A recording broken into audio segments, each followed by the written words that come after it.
জুলাই বিপ্লবের কৃতিত্ব নিয়ে ফেসবুকে একটি পোস্ট করেছেন বিএনপির মহাসচিব মির্জা ফখরুল ইসলাম আলমগীর। উক্ত পোস্টে জুলাই বিপ্লবের কৃতিত্ব নিয়ে তার মনোভাব পরিষ্কার করেন বিএনপি মহাসচিব। শনিবার সকালে নিজের ভেরিফাইড ফেসবুক অ্যাকাউন্টে মির্জা ফখরুল লিখেন, 1971 সালে স্বাধীনতা অর্জন একদিনের ঘটনা ছিল না। অনেক মানুষের ত্যাগ, যুদ্ধ, প্রাণহানি এবং সংগ্রামের ফলস্বরূপ আমরা স্বাধীনতা অর্জন করেছি। তিনি একইভাবে জুলাই বিপ্লবের ক্ষেত্রে কৃতিত্বের অধিকারী হিসেবে সবার ভূমিকা তুলে ধরেন। বিশেষ করে ছাত্র, সাধারণ মানুষ, চিকিৎসক, সাংবাদিক, শিক্ষক এবং দেশের সব শ্রেণীর মানুষকে তিনি সম্মান জানান।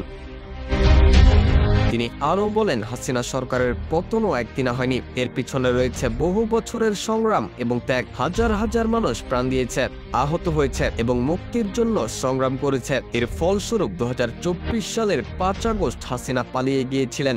এর কৃতিত্ব সবার।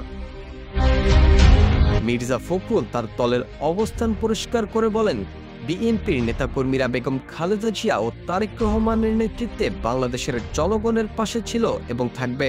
তিনি বাংলাদেশের ভবিষ্যৎ পুনর্গঠনে দলটির দৃঢ় মনোভাব ব্যক্ত করেন এবং সকলকে একযোগে কাজ করার আহ্বান জানান। শেষে তিনি লিখেন, চলুন আমরা আমাদের এই ইতিহাসটি দৃঢ়তা, সততা এবং সত্যের সঙ্গে লিখে এখন আমাদের দেশ পুনর্গঠনের দিকে মনোনিবেশ করি। সবার আগে বাংলাদেশ, বাংলাদেশ জিন্দাবাদ।